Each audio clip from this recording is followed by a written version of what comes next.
Sur le ring, les vaches limousines ont laissé la place aux gamers, un choc des cultures. Le but du jeu, récolter le maximum de céréales en 10 minutes top chrono.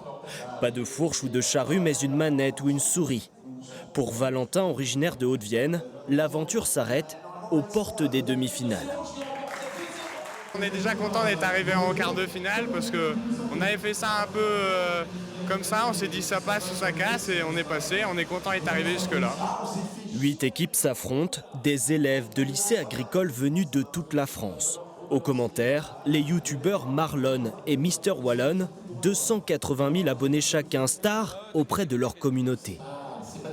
Au-delà du divertissement, je pense que ce jeu, il a aussi, c'est une plateforme pour promouvoir l'agriculture. Parce que moi, il y a tellement d'abonnés qui sont venus me voir et me dire, mais j'étais pas du tout du monde agricole. Et j'ai commencé à jouer, et je me suis dit, mais attends, mais c'est génial. Et c'est vrai que c'est passionnant, l'agriculture, il y a tellement de thèmes différents. Et le jeu est quand même plutôt bien fait. On peut vraiment gérer son exploitation. La famille de Lagrange est venue spécialement du Lot-et-Garonne pour l'événement.